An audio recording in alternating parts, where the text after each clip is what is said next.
All right, well, how about let's get started. How you guys doing? Have you been doing any meditation? Yeah. Yeah, so tell me, how's it going?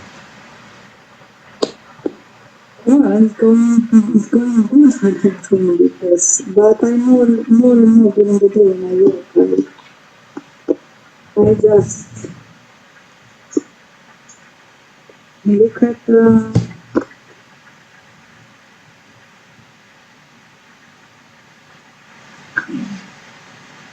great body. I forgot the name suddenly. It's okay. Access. Yeah, and I'm here all the time. I mean, yeah, it's working, you know. Yeah. And when I do that, the thoughts are irrelevant, you know. The thoughts are what? Irrelevant. I see them as not being true. You know? I see them like coming and going, and I just see them, and I dismiss them, and that's it. Thank you. Okay. So that's my practice. Okay. It's going actually very well in the morning when I go in the garden and I have to pick up dead leaves. You know, every time I pick up the leaves, I say I'm here. And then I become aware of all the thinking that comes and just flush it. Okay. So one of the things that I wanted to suggest to you guys is, and you probably already do something like this already, but just as a reminder of keeping the company of the saints. You know, it's like having Amrlaya or Das Bod or Illusion versus Reality or something on your nightstand. So in the morning when you wake up, read a few sentences, and then there's just no making it right. We'll get it. This is a first recording, so after this, things probably will hopefully go better. All right, so that's what I was going to say is, you know, keeping the company of the saints is like, it's the best thing we can do. You know, in the morning, I mean, all it takes is a paragraph. Read a paragraph and just reflect on it, you know. Take a little time in the morning before you get out of bed, or, you know, if you got to go pee and grab the book or whatever, you know, right after, or whatever. If you're sitting on the toilet, just read. But the main point is that keeps our mind in the right place, right? I mean, it just refreshes. It's like a refresh. It's like, oh yeah, that's right. It's like, I mean, how many times we've all experienced it? You could be in a funk and you go and pick up the holy book, and just after a few words, you're like, yeah, like, oh wow, just let it roll away, like, you know, water off a duck's back, as the saying goes. So I assume you guys do that to some extent, but it's easy to forget. But if you do that and just take a couple minutes to reflect on it, I mean, this is the part of the core teaching of the way that Vedanta teachings are taught. And it's, you know, I've told you about it before, but these things need to be repeated for sake of memory, is listening, reflecting, churning, making it your own experience. So Shravana, Manana, and Nidhyasana is what it's called. Shravana is listening.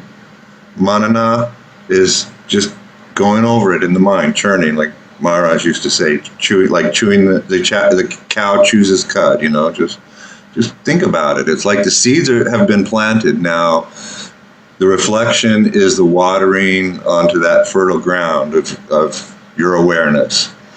So then after some time of reflection, it's just, it naturally just becomes your own experience.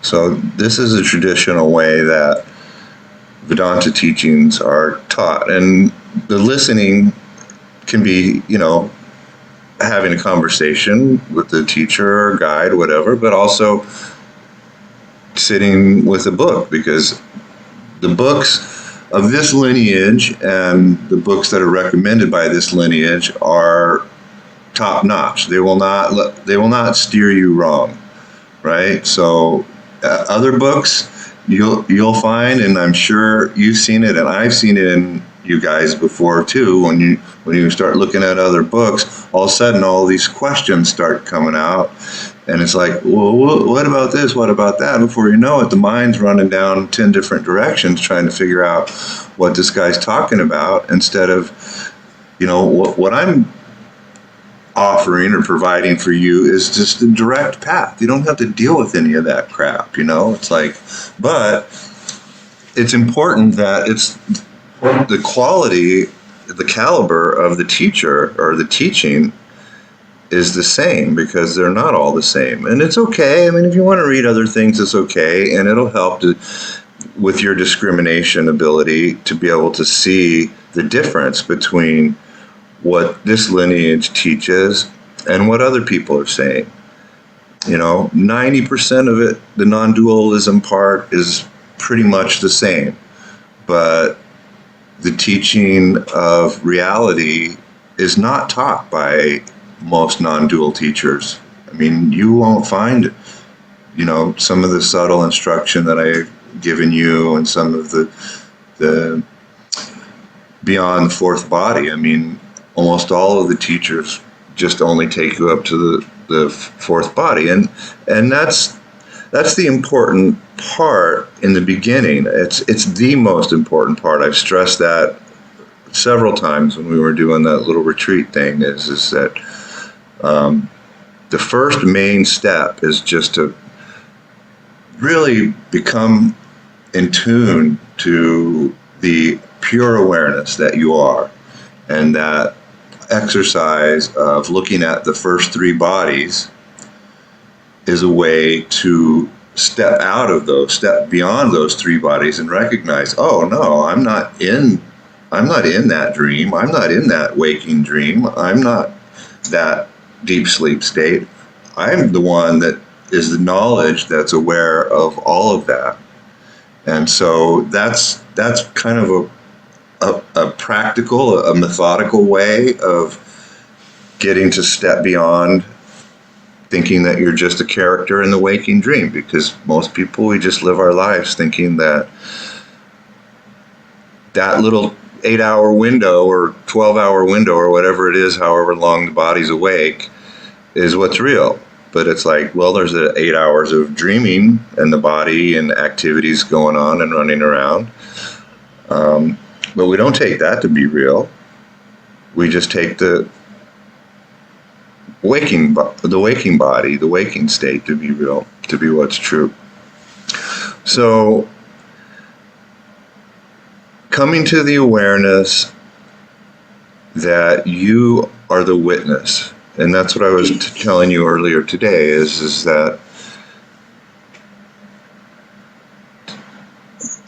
when thoughts are running wild, or you think that you've got to do something to get back to where you are supposed to be, or I'm missing it, or it's gone, or how do I get back, or how do I recreate that experience again? All of that is just mind stuff. It has nothing to do with who you are. It's taking thoughts to be true.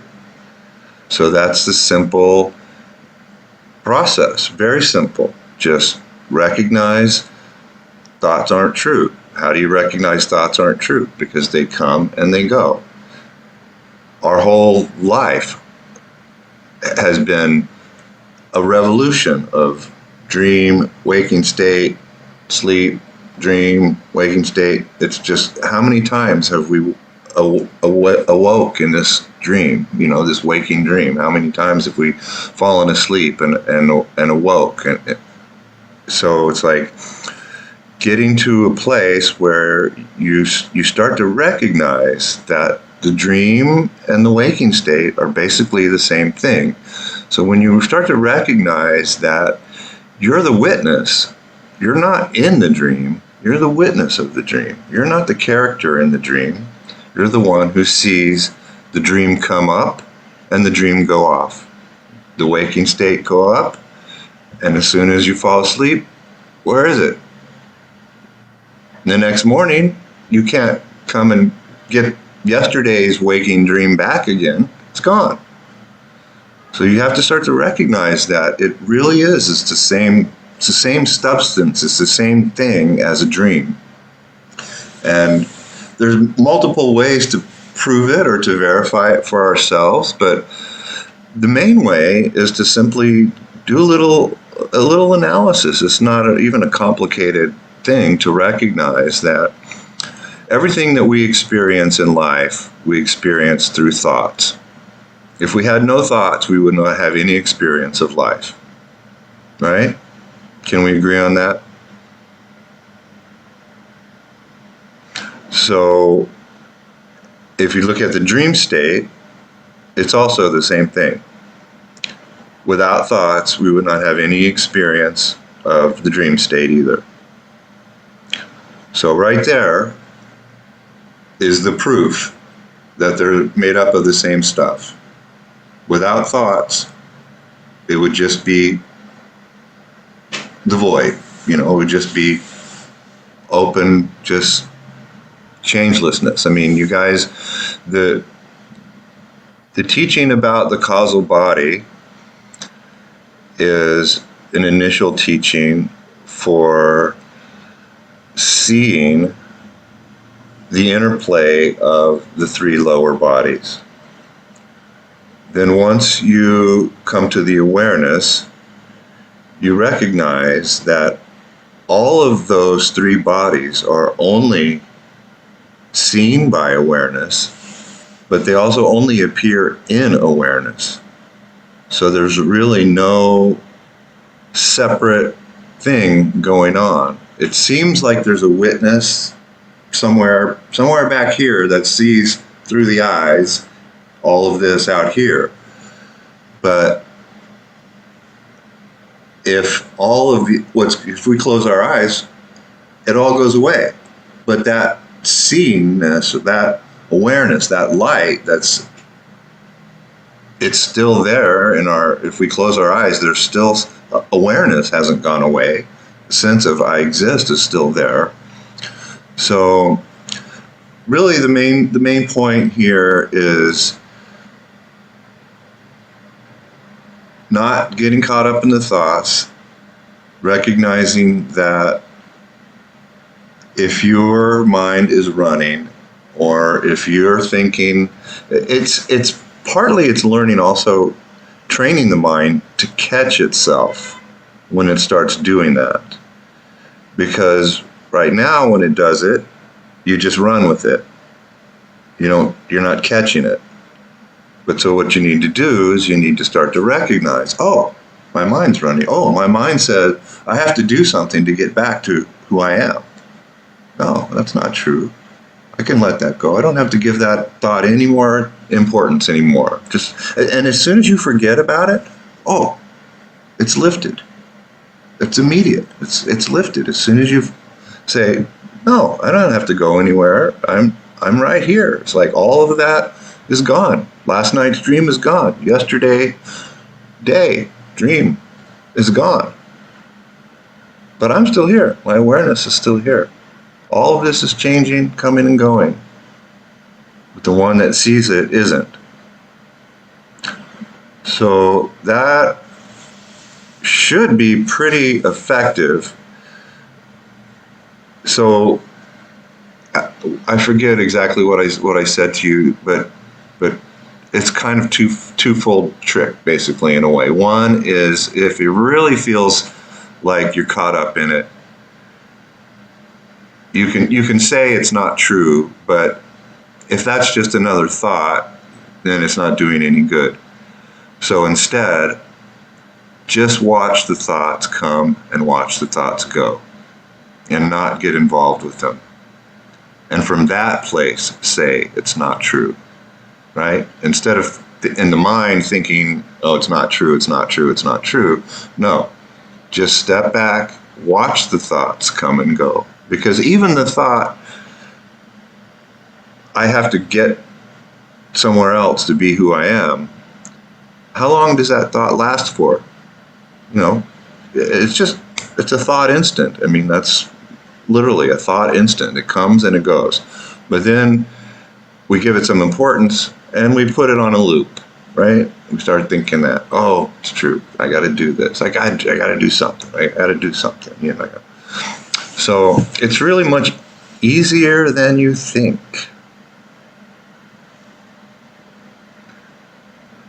So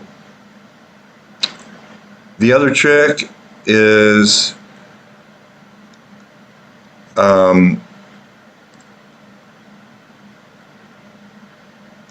recognizing what changes and what doesn't change, what moves and what doesn't move. So thoughts always move. That's their nature. They're constantly in motion. They come and they go. But they come and go upon the background of reality. So this whole thing that we call the subtle body is made up. It's very big. I mean, it's very big. It's the five senses, right? It's the actual sensations that we get. Then it's the cognition of those sensations, saying what they are. You know, I'm smelling something, or you know, I'm feeling something or hearing something. So these are aspects of the subtle body. The other aspects of the subtle body is called, well, so those are the senses and the sense organs.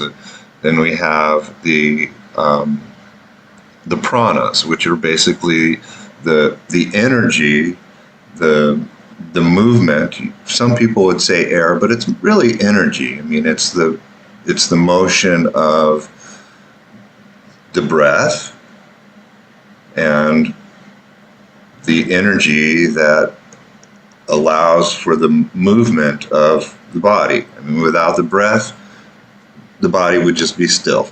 I mean, once the body leaves the breath, there's no motion. So recognizing, like I was talking about in the last call we had, was the importance of standing beyond the body and standing beyond the breath and getting in that habit and making that firm, so that your experience is that you are more like space. You're vast.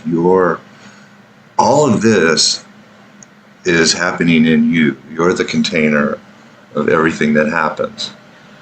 So this is all that happens is that's all a part of the subtle body. So we've got the senses, the sense objects, the sense perceptions, the cognition of them. We've got the pranas, the energy. All of this is part of the subtle body. Then another part, and each one of those aspects has 5 elements. I don't want to go through all of it. I mean, if we want, at some point we can go over all the elements of the subtle body, but I mean, it's something that you guys should be able to do on your own fairly easy. It's in 3 or 4 of the books that explains all of the 25 elements of the subtle body. So, but with the mind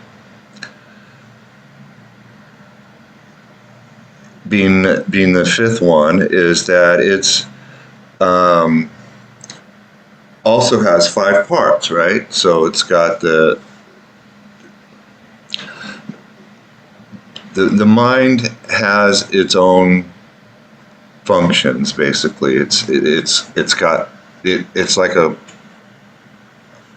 unit that's composed of 5 parts. And so one of those parts is just looking at something and recognizing something, just a thought, for instance. I mean, that's just the activity. So the other activities of the mind are thinking things over. Another aspect of the mind is making decisions based on that, analyzing.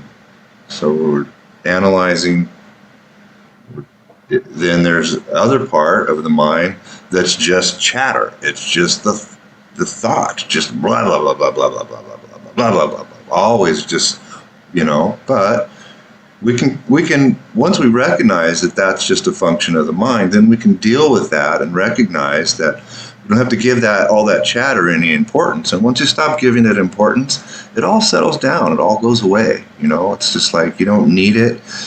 But if you do need, you know how to utilize your thinking. The other aspect is what's called the aham, or I am. And this is a different I am than the fourth body I am. This is the I am in the mind that says I am this, or I am that, or this is me, or that is mine.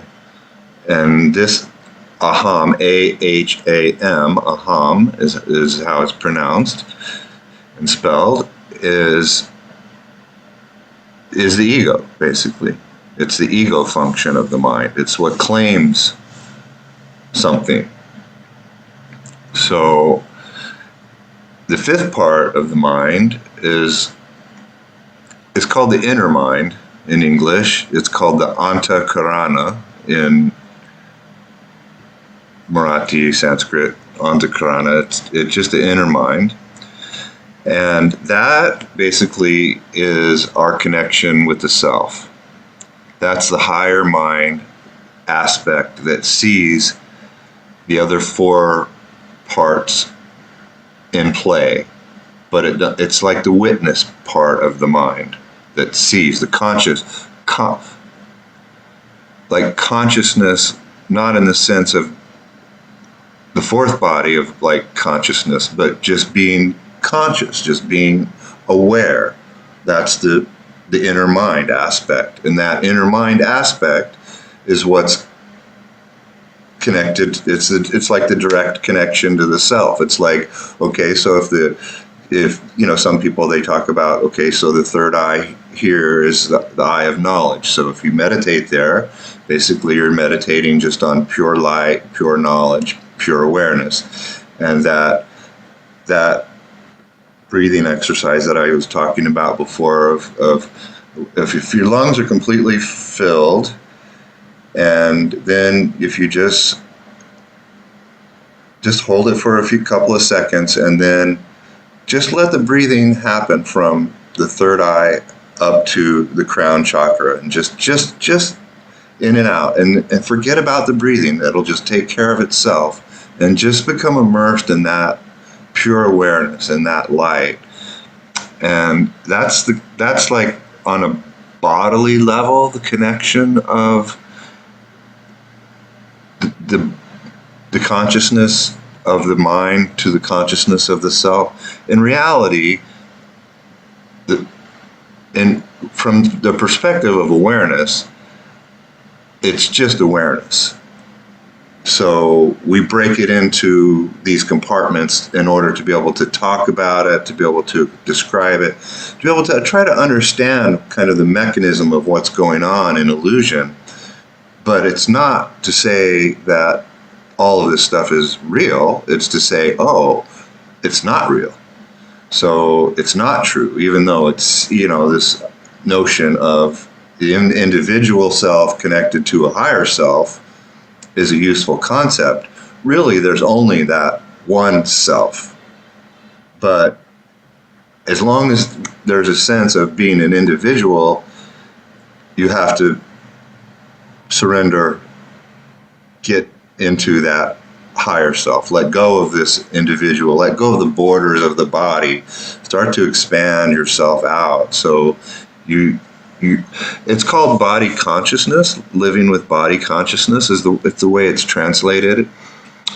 But basically what it means is, does it mean that you're living your day-to-day life as a body, as the constraints of this border here, or are you living your life as the container of all that comes and goes?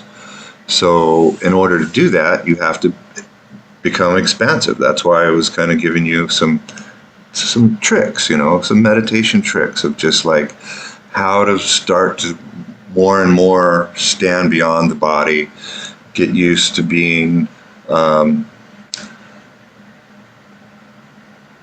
just a,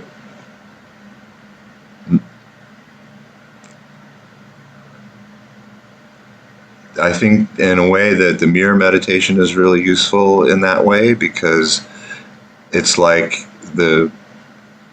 I mean, you can even do it in looking at the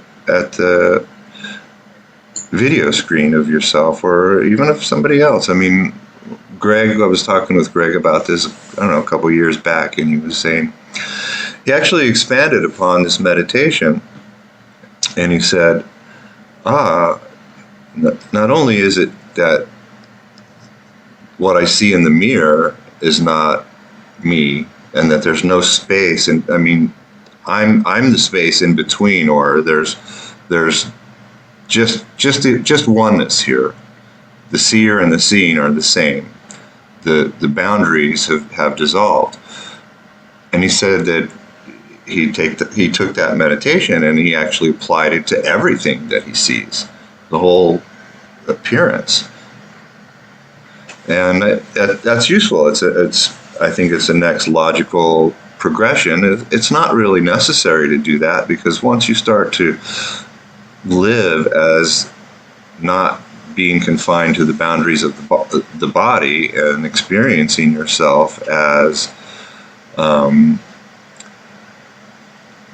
just the container or the space, then you start living as a sense of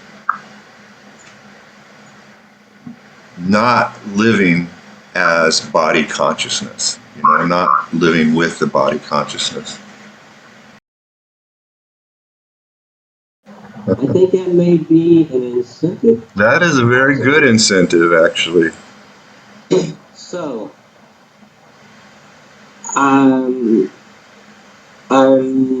like I said, the mind is getting more subtle. I'm not saying it's perfect yet, but it's going in that direction. And again, it's because, yeah, why am I thinking, oh no, 4 or 5 days from now, the body may drop. It may drop right now. I want to be in a place where I don't want to come back. If I have whatever thoughts I have, I don't want to come back as a snake. I don't want to come back as a rock. I don't want to come back. So a snake getting run over by a riding lawnmower. Oh yeah, exactly. Because it's like, when you think about it, Terry, it's like, okay, so I know you a little bit, so it's like, I know sometimes your thoughts go to riding on the riding mower, or tinkering around with something mechanical or whatever, and none of that, there's no harm in any of that. But this is part of the reason why I was telling you before, a good exercise is to start to notice where, like when you wake up in the morning, what the first thing, where does your mind go? Or when you stop your meditation, say, I want to get up. Just wait for 1 more minute and say, okay, well, where did my mind just take me that said time to go do this, right? So those are the things that are attracting us towards the world. So what you said about, we don't know. I mean, it could be tomorrow. It could be, tonight. Who knows? It's like, but right now, we can be free. In fact, we already are. It's just thoughts that say to the contrary. So if you have thoughts to the contrary to that, recognize them and let them go. Just say, you're not true. I don't need you. It's like, if I want to think about you, I'll think about you, but you can come back anytime you want, but I know you're not true. And this is actually a very important point that a lot of people miss in spiritual practice, especially in non-duality, is the importance of completely recognizing that everything that you've ever experienced in your whole life is not true. And people don't recognize that. And that's any little part that you believe is true about yourself, about the world, about spirituality, any of that you believe is false. And that's that perpetuates the illusion, keeps the illusion going. You can ask yourself that at any moment. Why am I believing this? What's stopping me from letting everything go right at this very moment?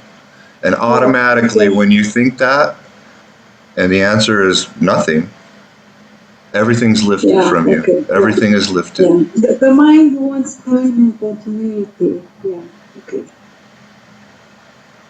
That's not going to get you very far. No, right. Okay. So that's part of what I was getting at before is it's a little bit of, you have to train the mind, you have to teach the mind what's true and what's not true, and you have to get the mind to accept what's true and not true. And you do that by getting it to recognize what is false. When you recognize what is false, you automatically let it go. You don't have to say that it's not true. You know that it's not true.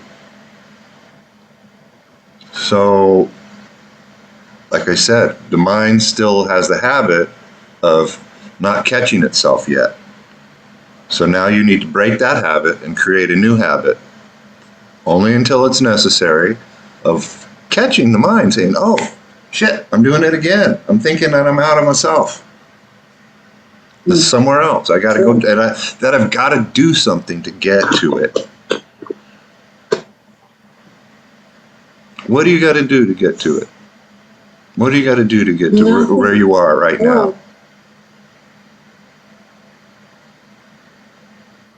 Just recognize it, yeah. Just look at it, not get caught into it, right? Yeah, you just have to not believe that that thought is true. Yeah. Is it possible that it's a belief that you want the words to be true, that it's strong, that doesn't allow you to?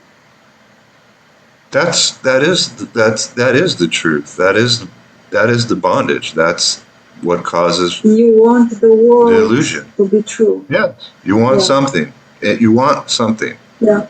Anything. Yeah. Generally, it comes down to wanting to be an experience. It generally, at the most subtle level, comes down to wanting to be an experiencer or wanting to be a knower. And that's a very subtle one to recognize, but it's very important to recognize that even the knower is going to go off. It's going to disappear. It's like, but I want to be the knower. I want to be the experience. I want to experience this in the world. This is the nature of desire. Fundamental, wanting to be an experiencer. It's like the root desire.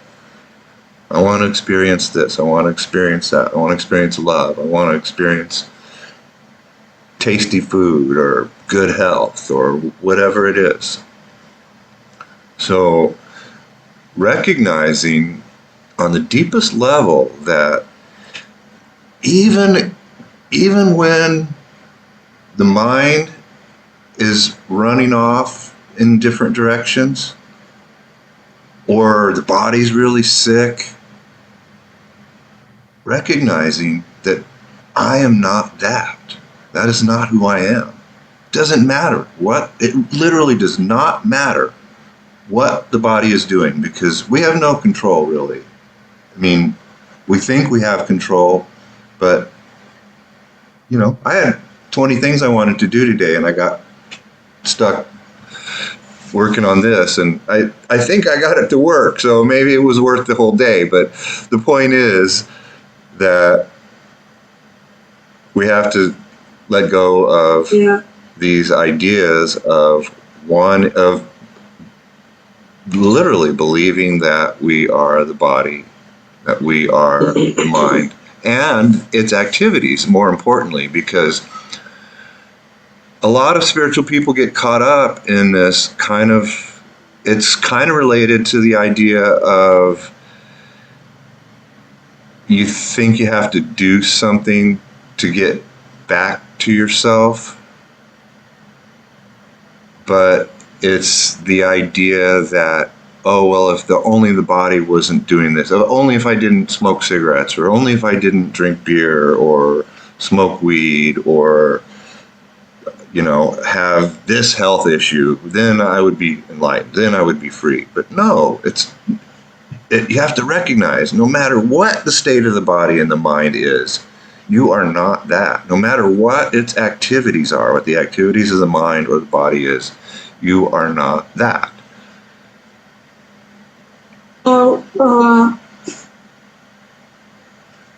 I don't know how to put it. I see a difference between wanting to be a body and wanting to be an individual. I think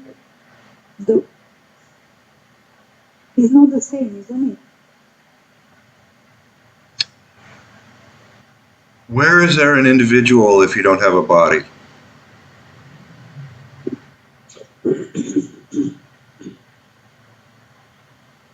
It's an individual. Well, yeah. The individual is the belief that I am the body. It is the belief that there is a body, that the body exists, when really only the self exists. The body's just an appearance of light, of shape and form that we arbitrarily say that's me because it appears in this certain way that we're like the charioteer that's driving the chariot of the body. But no body, where is there an individual? So it comes down to, again, kind of the root of desire.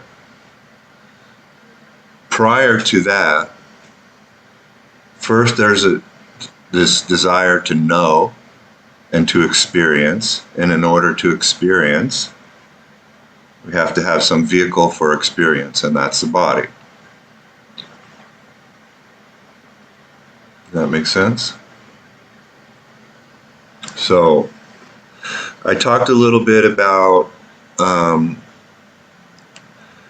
impressions in the subtle body, images and impressions. It's what's called the vasanas in Indian terminology, and it's really what it is habitual thinking, habitual tendencies, like just acting on impulse without just kind of assuming ourselves to be a body and just acting upon impulse. And I think I used the analogy. I mean, it's happened to me. It's the nearest thing that I can think of that probably most people experience of, like,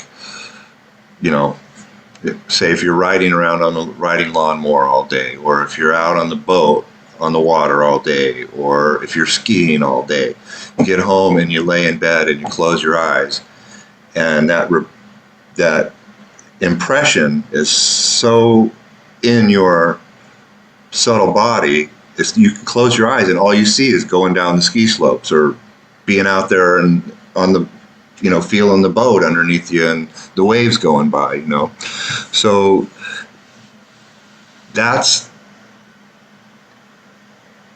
why I put the emphasis on recognizing where the mind wants to go and saying, oh, it's okay if it goes there or not, but recognizing I have the choice. It's not I'm just doing it out of compulsion. I'm not just doing it out of, I just desire it. It's like, okay, well, there's nothing wrong with the desires because you're not the desires either. Desires come and go, but that's just an activity of the mind. So that's why I'm saying you're not the activity of the mind, you're not the activity of the body. They can do whatever they want. It's not the same, though, as if your mind is ingrained as being a jiva, as being a body. versus as being the self, because your experience of life is completely different, but it's reflected in the mind, right? Your experience of joy and bliss, you know that through your mind. You know it in your awareness, but the pure awareness itself doesn't say, I know bliss or I'm feeling bliss. It's the thoughts, it's the mind that says that. So it's recognizing that all activity of the mind and body, including desires, including bad habits, are not who you are. And you don't have to stop doing something or do something different to get to who you are, other than just recognizing that I am not that. I am what sees that. I'm the silent witness behind it. All of that comes and goes. No matter how much I'm taking it to be true, it's all going to come and go. So if you can kind of get the mind in that habit of thinking, of catching yourself where you're living as this limited being instead of living as the container.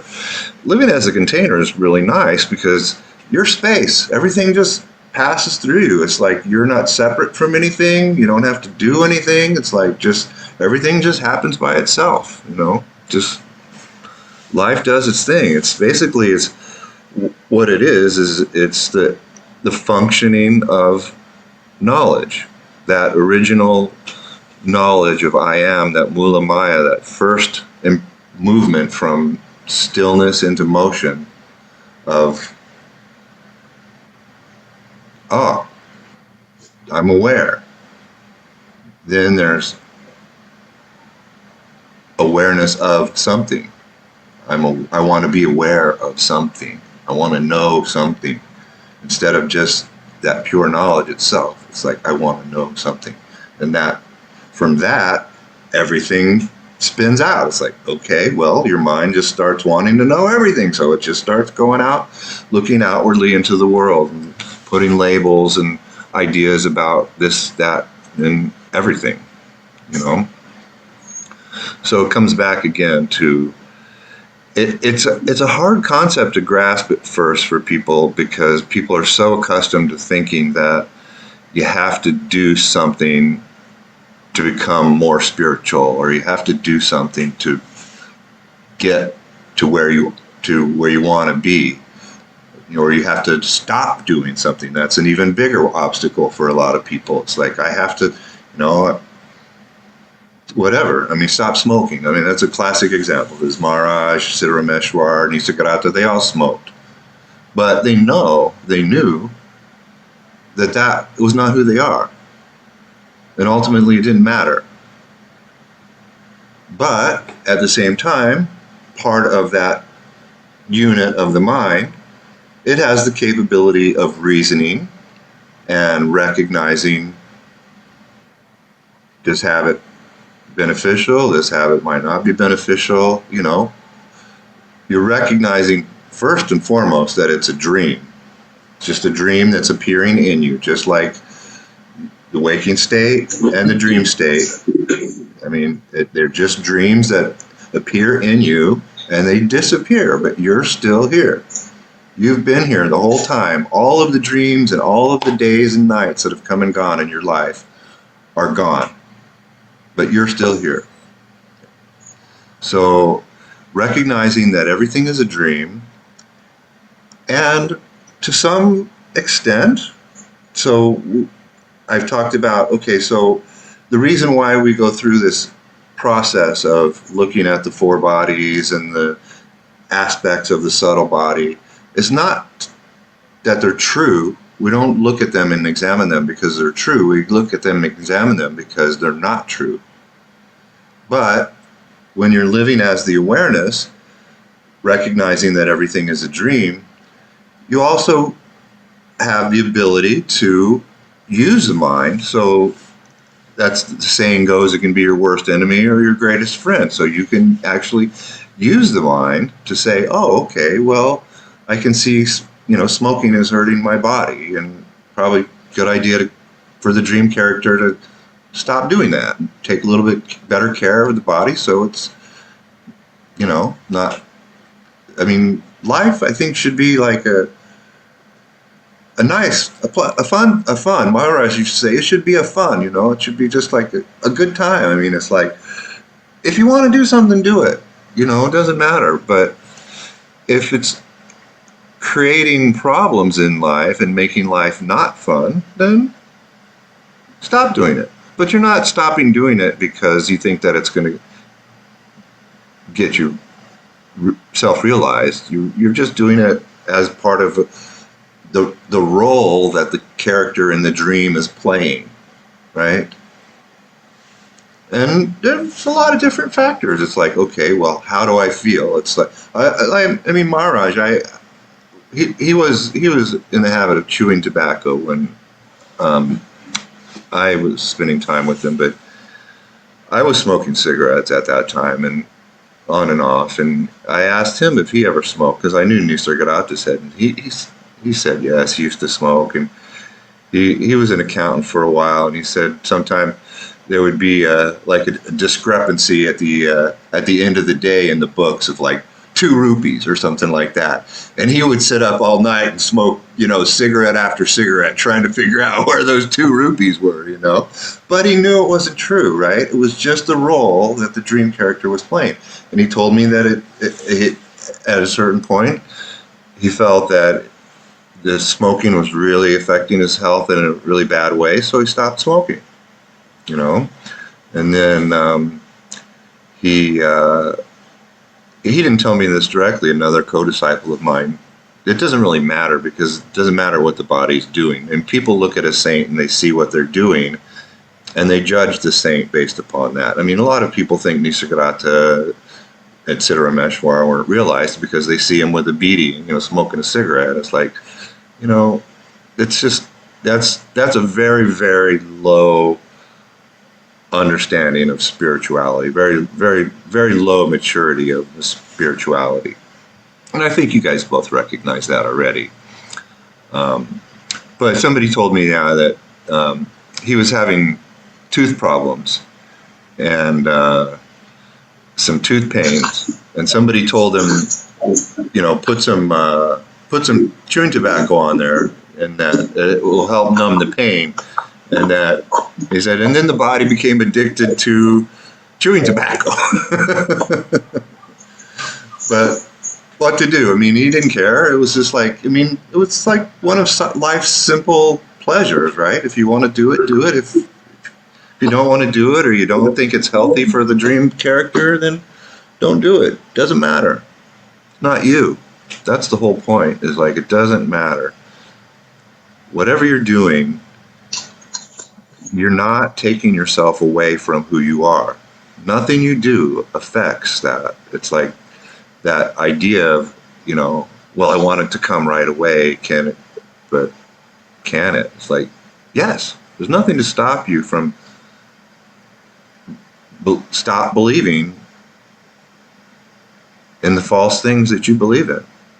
But a lot of times you don't understand what they are. And I also even see this with some spiritual teachers, even some, I know quite a few spiritual teachers, and there's a saying in Indian spirituality of that if someone takes on the ego or takes on the identity of being a spiritual teacher, that's where their spiritual progress ends. That's where it stops. Because they believe they're right, they believe they know, they believe they're enlightened. I mean, like I've told you guys this story, I thought I was enlightened before I met Maharaj. And I had an open mind when he told me, no, you have to go beyond this consciousness, you have to go beyond this knowledge, this pure awareness. And I was like, what? I mean, that's, no teacher had ever told me that, ever before, And at first I didn't really I can't say I didn't believe him, but I had a doubt, right? And for me, that was the only time where I really understood what faith means. Because I had always basically gone through the process of, the threefold verification of recognizing Um, is it what? So what the the way to verify a teacher? This is a fundamental principle of Vedanta teaching. The way to recognize a true teacher is okay. So is what they say, is it consistent with what the guru is telling you? Is it the guru and other saints or whatever? Is it consistent with what the ancient scriptures, the Upanishads, the non-dual scriptures say? And third verification, can you verify what they're saying in your own experience? That's the most important one of all. And I basically had been familiar with that, and so had been practicing, so I never really felt like I really needed to have faith in my life about something. It was just, I'm just going to investigate it and see if it's true. I mean, that's, to me, I got exposed to inquiry at a fairly early age, and so that has been my approach, and just investigate it, see if it's true, see if I can verify it for myself. And when Maharaj told me that that consciousness is not final reality, I was like, wow. I mean, that's the first time I really experienced, well, okay, I have to, because I've been living that for years, that consciousness is all there is, and that's the final state, right? I mean, I didn't even know why I went to him other than just by his grace that it happened. Because I didn't feel the need. I took someone that needed a ride to go see him, and when I met him, I was just blown away. It was like, wow. I mean, I just like he says about his guru. I mean, he conquered me. It was like, wow. I mean, I could just feel something real and deep that most of what he was saying was the same as what other non-duality or Advaita teachers were saying, but I hadn't had a lot of exposure to the way that the current Vedanta schools teach in India, and they teach pretty much the same way. But I hadn't had exposure to that, so I didn't really know. So I just remember after hearing that, I was like, wow, how can that be true? It's like everything is consciousness, right? I mean, it's like, yes, it's true, everything is consciousness.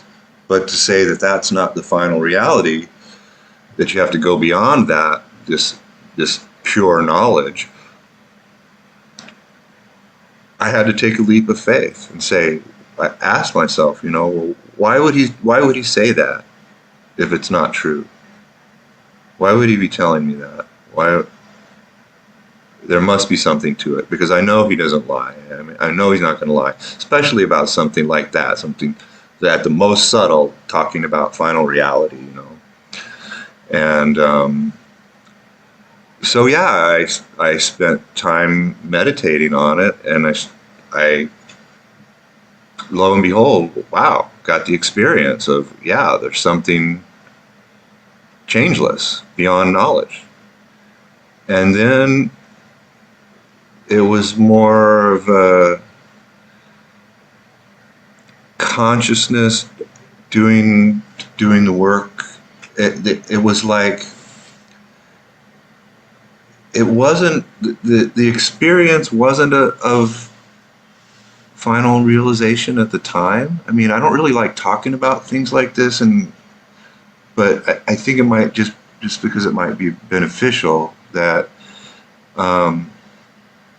similar to becoming stabilized as the awareness, which is just the most important thing for people who are on this path, is get to that place, because that's who you are.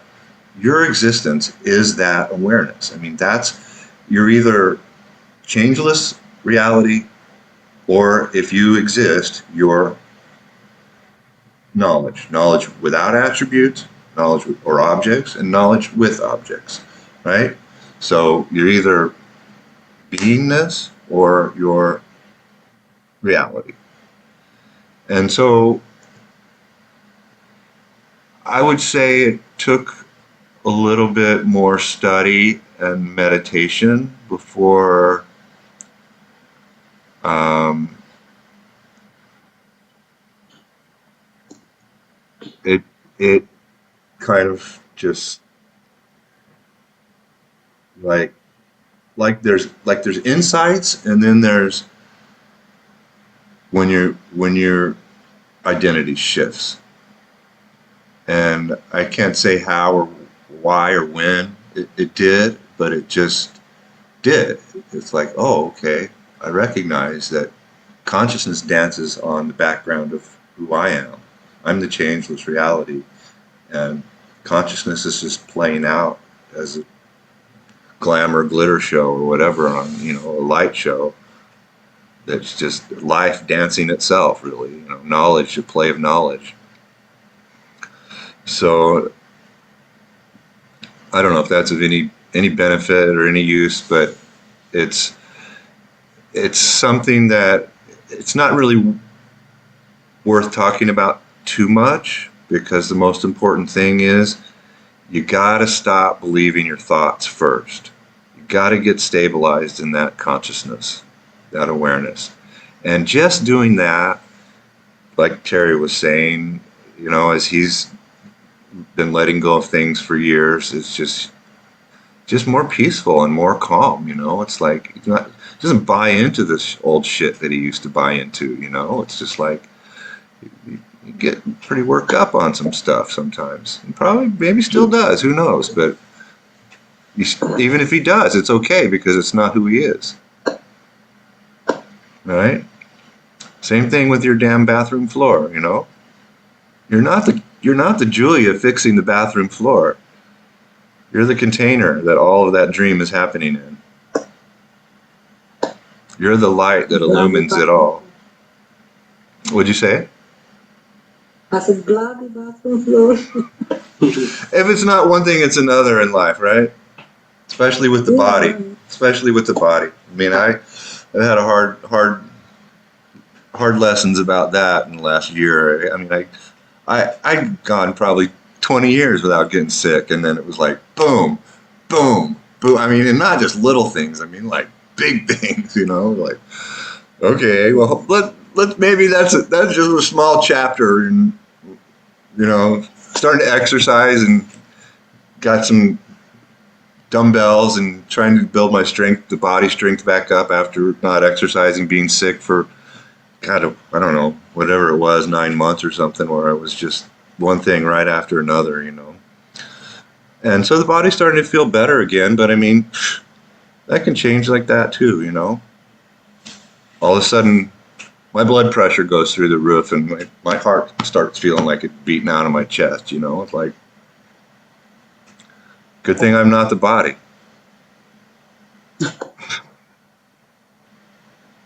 Have you gotten your shots? No, because I'm still working on getting my blood pressure down. Oh, you still have high blood pressure. I've had it forever. And certain things work and certain things don't. And the last time that what I did was, because they wouldn't give me the vaccine until my blood pressure was, I think, they wanted to be below 140. And for me, that's a challenge. I mean, now I'm trying a couple of different things than I tried a couple of weeks ago, because, like last week, actually, when I couldn't even do a call with you guys. I mean, it was just like, that feeling like when you're like half awake and you can't think and you don't have any energy. I mean, that's how it felt. Like, yeah, it brought my blood pressure down, but I can't function. It's like, what's the point? Fuck it, I'll die of a stroke rather than go through life with no energy, Can I say? So I'm going to try to get it back under control. I just don't like taking pills, but really the way that I look at all of this stuff is that the bodily stuff, you look at it as on an elemental level. I mean, it's basically made up of dirt and water and air and heat, fire, so, and the space that permeates all of it. I mean, that's how we. That's basically what what the body is just a play of that dance of the elements, plus the interplay of the gunas. One thing pulling us towards the world, one thing pulling us towards, slothfulness and ignorance, and another thing pulling us to a higher state. It's just the way that the functioning of the body happens. The tugging and pulling of the effects of the gunas, the attributes, and how they interplay with the elements. But on a more practical level for the dream character, the body basically is all about biochemistry.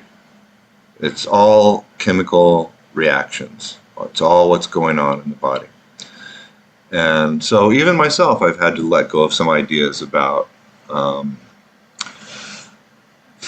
certain not wanting to take certain medicines, or not wanting to have I had that little hernia procedure, a minor procedure. I'd put it off for years, and that's one thing. You can't heal it naturally. It's like there's nothing that I could do that's going to fix that tear in my skin there. There's nothing that I can physically do except for actually have somebody go in and stitch it up, right? They put a little piece of mesh in there, and so it won't rip open again. But same thing goes with blood pressure, or whatever. I mean, I've noticed that. I mean, I'm still overweight, so I know that losing weight will help. I don't know if it will actually ever. People talk about getting your blood pressure under control naturally. I don't know if it's really possible or not. I'd like to try to do that, because I just don't like taking chemicals that are. I can't say that I don't really like it. It's just that generally for me, I have a lot of sensitivities and things like that. So I know that they're affecting me, and I also know that the drug manufacturers, they don't really care about our health so much. They care about making money on the drugs that they're selling. So, it used to be illegal. It used to be illegal in America to advertise medicine, but now that's about all you hear on the commercials on TV. And at the end of it is 30 seconds of side effects. It's like the side effects are worse than the damn illness, But people just, they see that commercial, think, well, maybe I should try that one, Yeah, some of it might be good, some of it might not be, but really it comes down to biochemistry. I picked up a good book when I was in my mid-20s.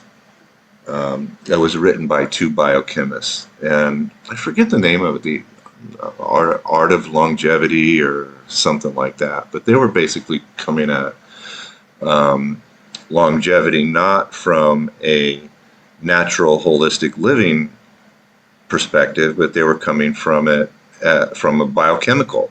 They were biochemists, so they were coming at it from a biochemical analysis and what's going on. So it expanded my mind a little bit to recognize that, as the advances in medicine happen, I mean, that's just all the play of knowledge too. So, I mean, there's no right or wrong or good or bad about it, but just in the last 10 years, some of the developments that they've made that we haven't even seen yet that are going to be becoming available to help people just live.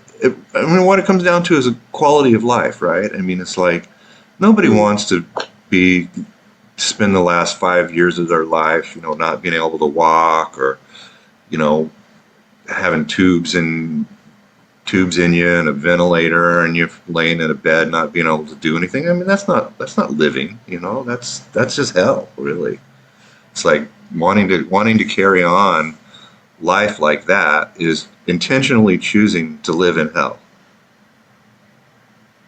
What's the point of that? That place, like recently they tried to make legal euthanasia, like so somebody is very sick, like if the body can't stand it, Yeah. How is that being seen? Like accepting to have an some- injection? Is that called suicide or what? Some places allow it. I don't. I think once you No, I'm once talking you from the spiritual point of view. well because, once you know, you it's once you like- realize that you're not the body, then it doesn't really matter one way or the I other. see. And it's actually quite common that when people wake up, that they often will get a feeling of that. What's the point of life?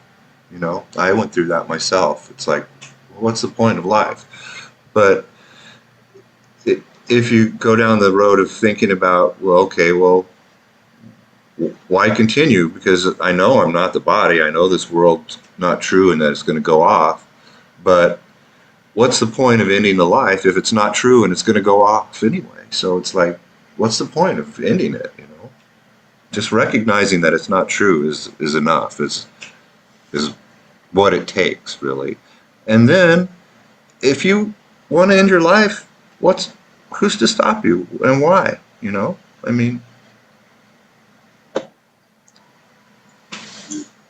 So suicide is a concept. Well, suicide is a concept that has been demonized, you know, by the Catholic Church largely because you know you can't get to heaven if you kill yourself. Well, if you're already beyond heaven and hell, then what does it matter? So I don't know if that answers your question or not, but it's thinking about it in a different way. You know, it's like when you think about suicide being bad, you think about somebody killing themselves. Well, you're not killing yourself when you kill the body. You're just killing the body. You know? Yeah.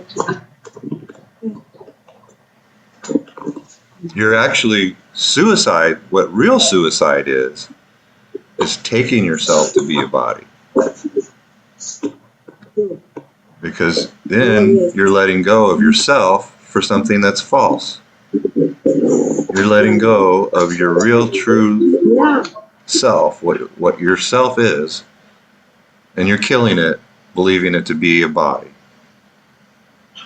And its actions, and its thoughts, and its personality, how it looks in the mirror. You know, we have all these images of different periods of our life, or how somebody might think about us, or see us, or perceive us. All these images in our mind about who we are, right? What makes up. All of those things are the things that we need to get rid of. It's like, you're feeling like this floor is keeping me away from the self.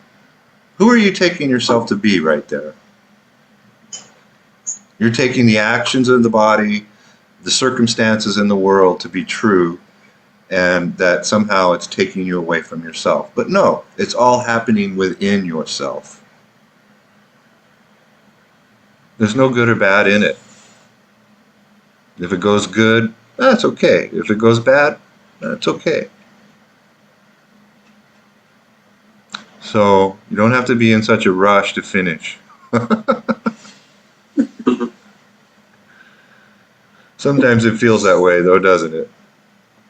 It does, yeah. But It's no the point. world's not there's gonna no the world's point. not gonna end if the real estate lady doesn't get there in time to take a good video of your bathroom. You know, it's like you already have great pictures out on the Yeah. internet, so I mean, Yeah. you can relax about it, No, right?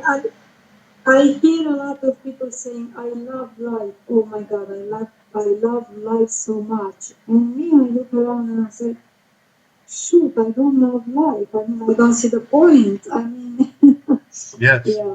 Well, So, that's They only love life temporarily.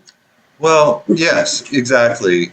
And it's not so much that they're loving life; they're loving things. Things.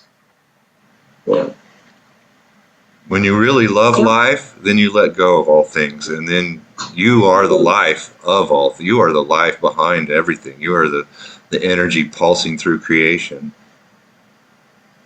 They love the illusion, actually. They Yeah. love the world, right? Yeah. Yeah.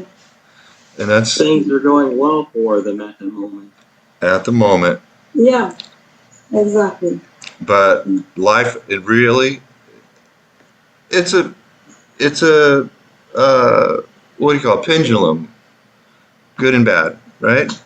Swings one way, swings back. Swings one way, swings back. Rich, poor, good, bad. Sickness, health. Fun times, not fun times. It's just the nature of the dream. It's always like that. That's the yin and the yang symbol is the description. The yin and the yang is the description of the dream itself. But I like to use that symbol sometimes. That'd be an interesting little experiment to see.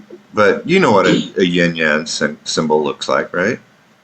It's the circle, half white, half black, and then on each side is the dot, which is the seed of the other in that side.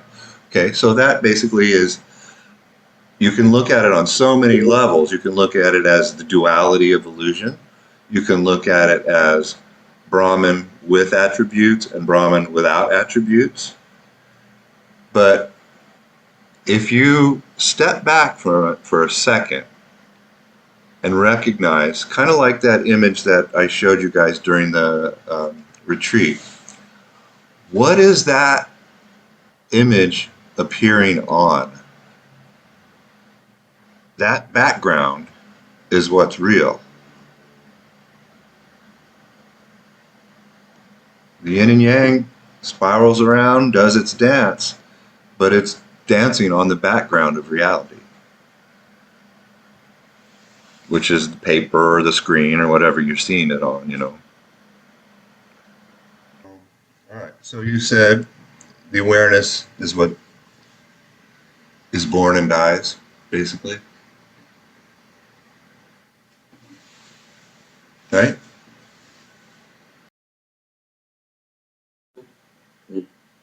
That awareness is what comes in and what awareness goes. It's, anyway, that's that part. All right. The next one is one sentence, and then I'll read the accompanying sentence along with it. But the first sentence for me is the most important, and it kind of sums up everything that I have done. Wrong, possibly, maybe correct. But it's from Nisargadatta Maharaj in that pamphlet you gave me. It says, do not befriend anything that is visible to you. If you have to act at all, do only this. That really struck me hard. Even though I've read that before, a year ago, 2 years ago, but within the last couple of weeks, I read that and I thought, it's like everything opened up. I mean, it's like, it was like one of those, okay, well, that also includes don't befriend your thoughts, of course. But that takes away all the problems and the joys, or not joys, whatever of the world, the whole world. If you follow Yeah, that, it takes everything disappears. Yeah. Everything disappears. That's why I stress to you, take a couple of minutes throughout your day, periodically, you know, doesn't have to be scheduled or whatever, but just whatever you're doing, it doesn't take any time, and just, I said, just let the world fall away. Just let it go off. Everything that's visible in this case, what you're saying, I mean, just, and the more you do that, that becomes the continuum. And the other stuff, the appearances, you know, it's just going to go away, right? So you become more and more, your identity shifts more and more to that's beyond the visible. Yeah. That's great. I mean, that's great.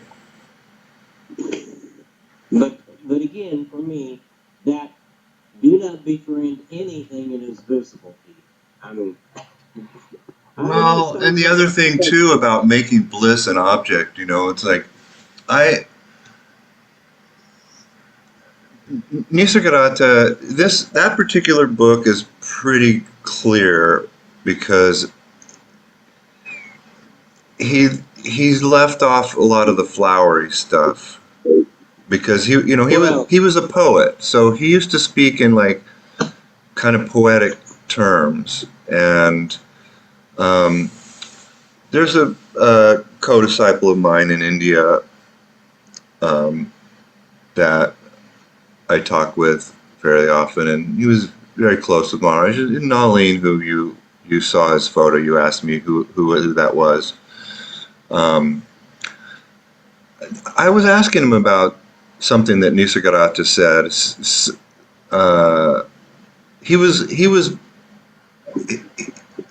It could also partly be through the translator, because everything that we have of him basically is come through a translator.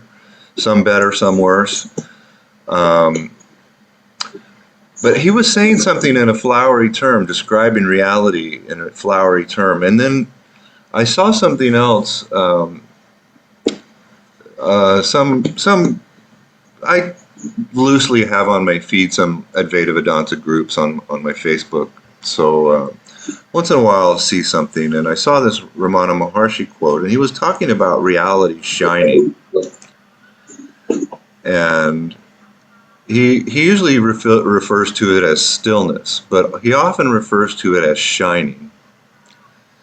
And to me, it did not. Basically, going along with what you were saying about don't make bliss an object, right? You don't make the bliss of reality an object, and that even to call it the bliss of reality is like a poetic thing. To say that it's shining is giving an attribute to that which doesn't have any attributes, is giving a concept label to something, that a description to something that you can't describe, it's like. And so I was just asking him, it's like, well, what is this? I mean, have you ever, heard Maharaj talk about this or anything? And he said, yeah, he actually had, and there was a visit that he did to the States where somebody was talking about Ramana Maharshi's teaching and Nisargadatta's teaching, and I think I've told both of you guys that Maharaj was critical of Nisargadatta's, the way that he taught, and about several different things, and even criticized him directly, but also spoke to us that, what he's saying there is not the teaching of reality. He's giving a lower level teaching, basically. Like keep having people stay with mantra forever. I mean, yeah, mantra's great. I mean, it's like, those are like meditation and bhajans. It's like, it's the most, he used to say it's like the first class illusion, like company of the saints or being with the guru. It's the first class illusion. The same goes for the mantra, things that basically are like adornments of consciousness about reality, or praising the self with attributes, praising form, saguna worship of Brahman with attributes. But that can be done in many different ways. It can be done as, an image of a guru, or doing bhajans, or doing a mantra, or even mentally thinking about the guru, having a big image of him and just seeing with your eyes. I mean, that's like that for me, that's like sitting in the same room with Maharaj. It's so easy to not get sidetracked, when you're just sitting there. It's like, oh wow, just looking. I miss those pictures. I can get them made here, luckily, so I'm gonna do it. But I haven't been holding off because I don't know where I'm gonna go. But things like that, having an altar. I mean, that's basically having those two big pictures is equivalent of having a giant altar right there in your face. But yeah, so he basically just said that saints teach in different ways, and they use different words and different descriptions of reality, knowing that that's not the thing, but for lack of a better term, using that term, like bliss of reality. I mean, that's a poetic term, right? Is that the sentence that I said? Not to make bliss of reality an object, I think is what you said. That sounds right. That's the point of it, right? I mean, the point of it is that it's not even that. It's not even that description that he said, right? So he used a poetic way of saying it, and Ramana Maharshi saying reality is once everything else goes off, it's shining on its own. Well, you can say it's shining. Awareness, pure knowledge is shining. I mean, that's its nature. But reality itself, you can't put a label on it. You can't say that it's shining. You can't say that it's anything. As soon as you try to say something, that's not it. As soon as you try to think something about it, that's not it. Well, I sent an article to my daughter Rachel that out of this book from Nisargadatta Maharaj, and her first comment was, "It's just too flowery." She says the language is so flowery. Why doesn't he just come out and say what he says in simple terms where you can understand it readily? That was her complaint. And truthfully, I really never noticed his language being flowery. I just never paid any attention to it at all. It never struck me at all. But her first reaction was, "Oh, it's just horribly flowery."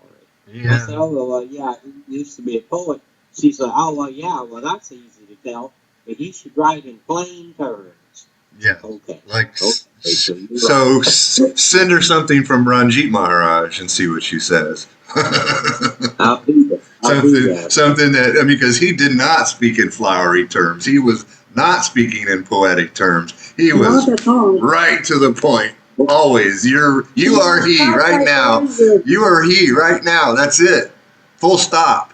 Yeah, and I won't send her anything from the retired banker who was, I can't remember his name. Balsekar. The guy that I have to have the dictionary by me when I read, because I've never seen those words ever in use.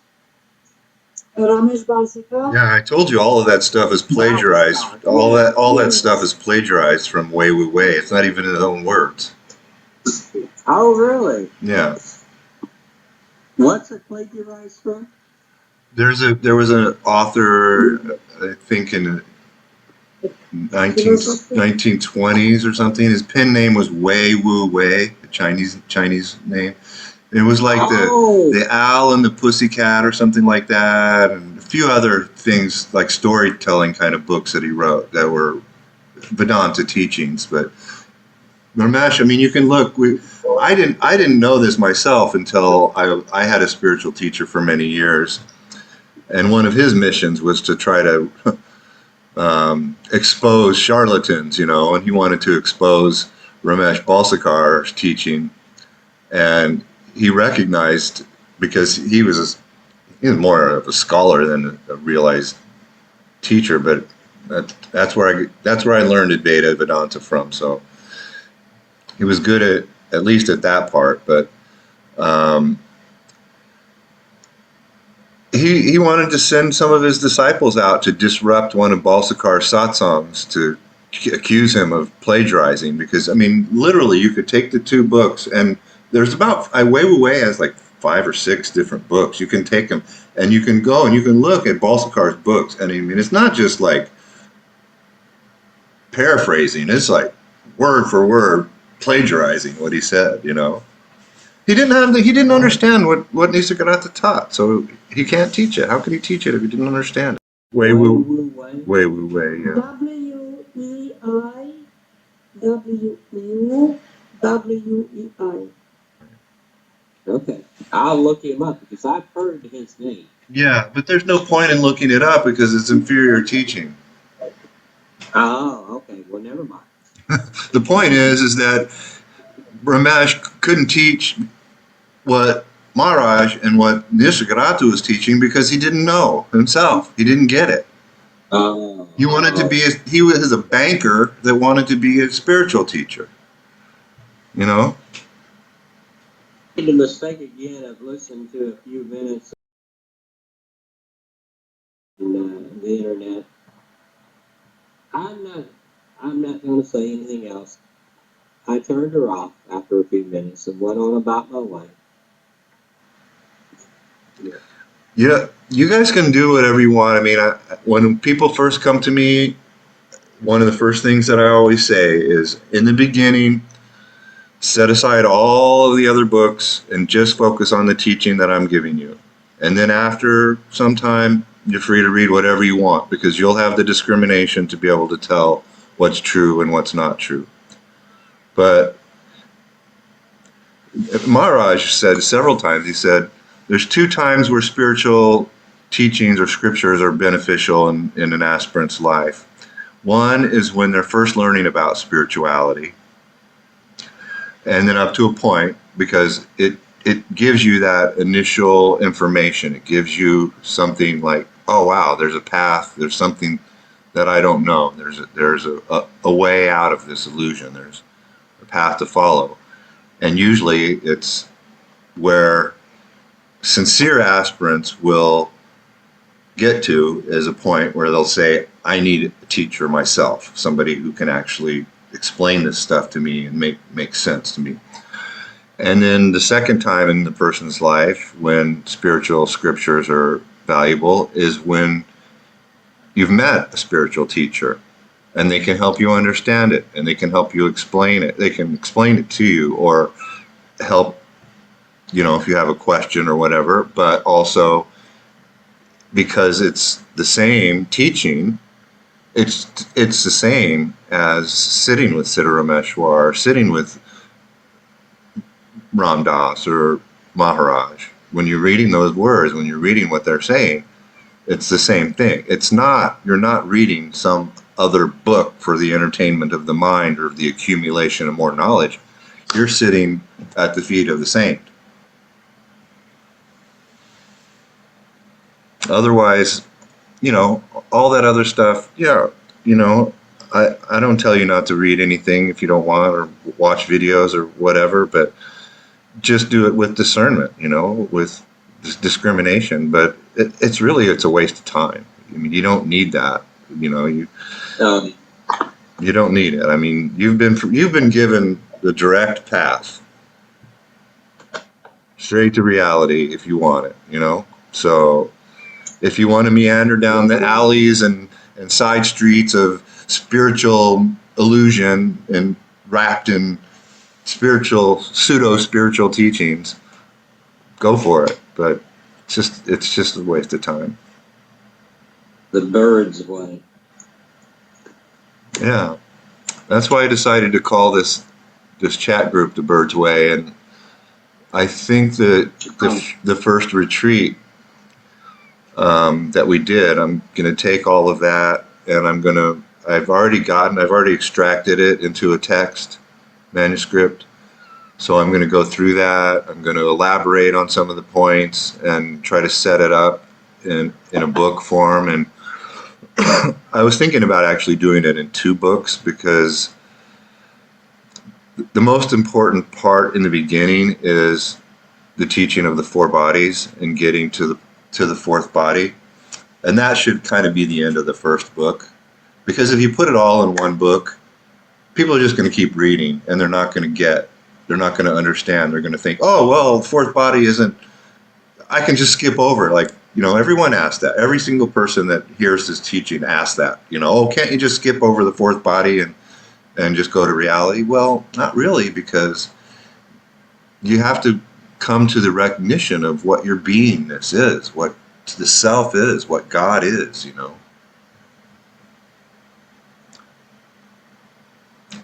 But anyway, so that's what I'm thinking, and call that book The Bird's Way. And who knows? Maybe if these recordings, if we do enough of them, I'll do a YouTube channel or something and call it The Bird's Way or something like that. But I hesitate to do that. I was thinking about doing if I do something like a YouTube channel, maybe what I would do first is just go through,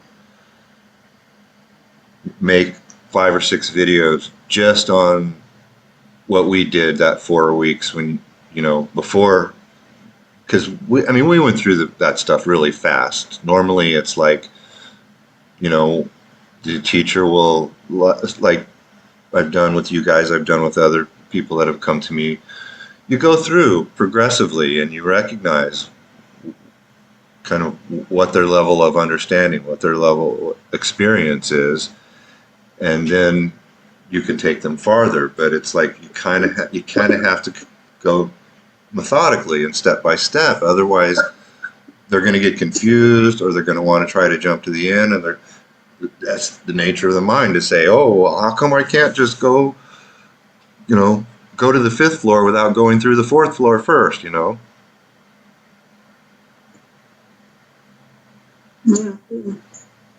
What the book that Sahara Meshwar Maharaj wrote back in the 20s, or when he was there, was that called Golden Pond? Golden Is Day. that the name? Golden Day. Golden Day. Yeah. Where we're all Golden down Day? toward hell.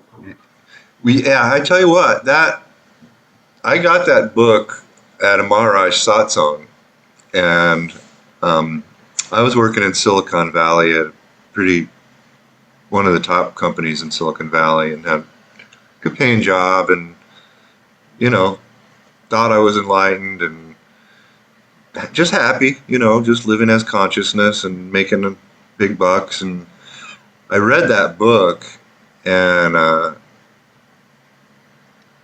it really hit me. It really hit me. It was like sitting with Maharaj was the first thing that really hit me. But then I got that book at one of his satsangs, and I took it and I started reading it. And the things that he talked about, I was like, holy shit, I'm doing that. He said the worst thing you can do in life is create desire in the illusion for someone else. And that was my whole job. I was in marketing, creating desire for people to buy stuff that they didn't need. And not only they didn't know why they needed it, we didn't know why they needed it. We just were inventing shit, and then the software comes after it. It's like at first you come up with the hardware that can do all this amazing stuff, but it's worthless without the software, right? And then once you have it, then you got to figure out a reason why people need it. It's like, man, it wasn't very long after that where I just decided, no, I'm just going to quit my job and cash out my stock options and go live in India and spend time with Maharaj for a while. Can you repeat it, David? The worst thing is to create desire in people? Yeah, create desire in other people. Create desire in the illusion. Yeah, to create desire in them for something in the illusion. Well, I downloaded that book on the internet. That's where I read it. I decided not to publish it because it's the only one that Siddhara Meshwar actually wrote himself. Master Key he did not write, but he approved it and he proofed it. He went through it, but one of his disciples wrote Master Key as kind of a summary of Das Bodh and a summary of the teaching, basically. That it's really a nice kind of format. It's kind of a good name for it, Master Key, because it's presented in a nice methodical way and can help you understand step by step. It helps if you have someone who's understood it and who can help guide you through that. Because just trying to sort it out on your own, you're just going to keep reading. Just go to the end and you're going to set aside, well, there's another spiritual book on the bookshelf, right? But it's like, that shouldn't be looked at that way. It should be looked at as something that should be visited periodically as a good reminder. And then Siddhar Rameshwar used to say, you know, if you do something once in a while, it's just, you know, whatever, an occurrence. If you do it on a regular basis, it becomes a habit. If you repeat that habit long enough, it becomes ingrained. And that's whether it's a worldly, looking towards the world, but also looking towards the spiritual. So he was saying about breaking the habits of the mind, you know, developing good habits, basically. And that's part of the bird's way too, is using the mind to help you, using the mind as a tool. And then it's, as an aspirant, you're using it as a tool to help you train the mind to catch itself when it's making a mistake. Tell the mind what it says isn't true, you know, and not just intellectually, but I mean really getting it, you know. Well, I can say it's not true, but how do I know it's not true? Well, how do you know something's not true? What's the nature of something that's false? That it doesn't last. What's true lasts. It's eternal. All appearances fall off. You know, that's a true strength of faith, or I might not be the right word, to accept. Yeah, that's what Maharaj used to say. Invisible as being true. Well, there's another great quote. Another great quote too is that the mark of something that's not true is that it has an appearance. Yeah, exactly. You know, both takes quite a leap of faith. I mean, that's the yes. Well, and people would complain about, you know, how coming to Maharaj for however long and not getting it. He said, it's because you haven't accepted what I've told you. You're still accepting your old belief. You haven't accepted what you've been told. Because once you accept it, and like in the case where, you know, I said that was kind of my first experience of having a leap of faith of like, I'm just going to set aside what I believe to be true, the most true. I mean, the most true. And he was right, you know, he didn't lie, he was right. I didn't believe him at first, but then I found out for myself, I verified for myself. But if you can't accept or even temporarily suspend your beliefs, because you can always pick them back up again if you think they're true, but if you aren't at least willing to suspend your belief in something, to explore if it's true or not, whether it's true or not, then you're just going to stay with the old belief. So say, okay, well, I don't necessarily have that experience, or I don't necessarily believe it, but I'm willing to give it a shot, investigate and see, right? And then once you experience it and see, then you just accept it, you know. It's not, there's no faith required anymore. It's just you just know. It's just who you are.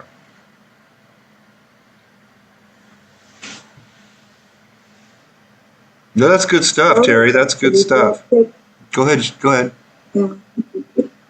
It takes courage to accept the teaching, because many people are on the verge of letting go, and the question I heard very often, it was, well, what's going to happen to me if I let go? I'm going to disappear, you know, or something. They don't know what's going to happen if they let go. They believe that they lose themselves or something happens. They become a woman.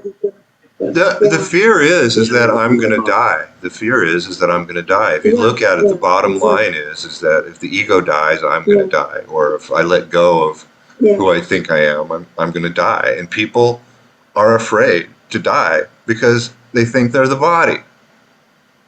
But that's why the little tricks, like the breathing tricks and the mirror trick and other things, you know, other types of mantra meditation, whatever, these things are beneficial because they get you to stand beyond the body. As long as you believe that you're the body, there's going to be some fear about its demise. But once you are able to let go of the body, I mean, I think everyone that's serious should do some intentional meditation on letting go of the body. Just like, okay, what does that mean? It's like, okay, well, it disappears. But I can't disappear because the breath's still here. Well, the breath's going to go off when the body dies, so you got to find a way to stand beyond the breath. And that's why I was telling you about that meditation of being the stillness and recognizing that the breath is of the nature of motion and that it's going to leave, but you're going to still be here, but not you. It's self without self, as Maharaj used to say. The idea of a mantra that, oh, so they're just going to be chanting like the people. The idea of a what? The mantra. Oh, a mantra. Right. And he was saying, oh, so what you're really saying is you're going to sit around in the airport floorway and chant Hare Krishna and pass out flowers to people who come in from the airplanes, huh? Is that what you're going to do? So I don't mention it to him very often. Yeah. Well, mantra is a personal thing because you cannot understand a mantra just because somebody gives it to you. You actually have to use it. You have to, and use it correctly too, because some people, it's not just repeating of a thought. The mantra itself, most mantras come from Sanskrit language, and they have a vibrational quality to them, and that vibrational quality itself makes the mind more subtle. So it's like the mind starts to vibrate at a much more subtle frequency than this gross level of the world. It's like becomes more energetic and more refined. So, but there are good English mantras too. Julia was asking me about that the last time, about I don't exist. And I said, well, yeah, that's a mantra. That's a English mantra. But a better mantra is only he exists. Because there's no I in the equation that way. There's no I am he. It's only he.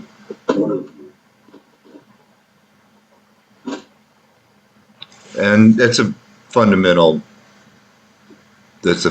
premise of the Vedanta, of the Upanishads, is only Brahman exists. There's the four statements, they're called Mahavakyas, which are statements about Brahman. But at the essence of all of those is that only Brahman exists. That's only he exists. And that's considered to be like the as far as mantras go. I mean, people will say about all these different kinds of mantras, say lots of things, but as far as mantras goes, in whatever language you say it, if you get that meaning, it's the most powerful mantra there is. When you say, Aham Brahmasmi or whatever. I can't remember the four statements off the top of my head, but the point of it is, you don't have to. The essence of it, the essence of the Mahavakyas, the essence of those great four statements is only Brahman exists. It's only Brahman. You don't even have to say the exist part. Just like only he. Because then it just cuts away all the concepts. It was like, if you start thinking about this, that, and the other, then you're thinking that your thoughts exist. You're not taking them to be he, you're taking them to be something else. You're taking them to be something true. I wanted to actually share something with you guys. Let me see if I can find it. we'll end with this. The moment you try to realize the self, in comes the ego. Hence, do not try to be the self. There are no remedies to be the self, and whatever you try to do will be harmful. The self can only be realized by doing nothing. He is self-luminescent, so nothing has to be done in order to know Brahman. The understanding comes automatically and oozes out effortlessly and naturally. To be, doing nothing, is the natural state. After going to the master, he will explain it to you and tell you that it is called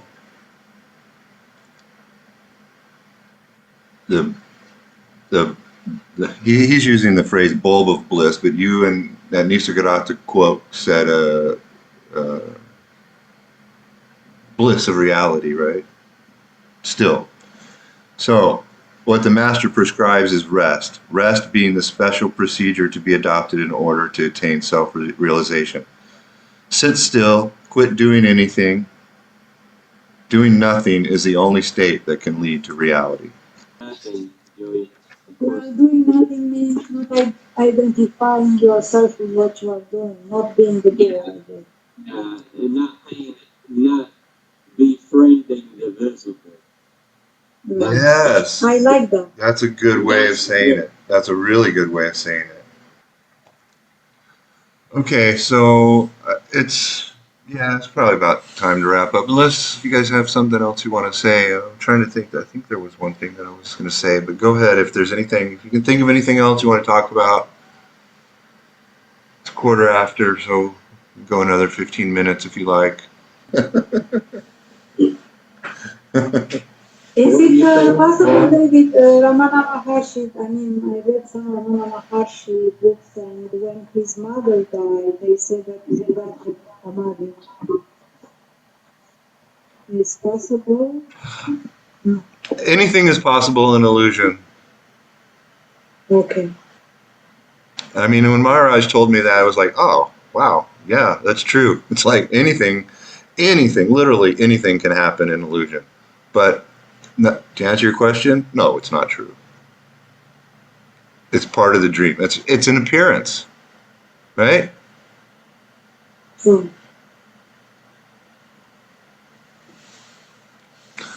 Okay, Bye, guys.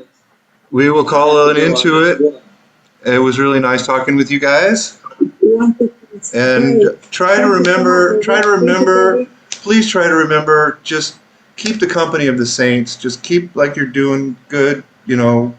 Have that book there just to pick it up once or twice a day and just read a couple paragraphs. And also, you know, it doesn't take any time. It's the most important thing in your life to just stop what you're doing for 2 minutes and just let the world fall away. And let that become the background of your life, of your existence. Because otherwise you're just going to be running around like an individual thinking you're the dream character, you know? Again, All right. guys, I'm at 1. Okay. Okay. Bye, Terry. We'll talk to you on the chat. Okay. Bye, Julia. Bye.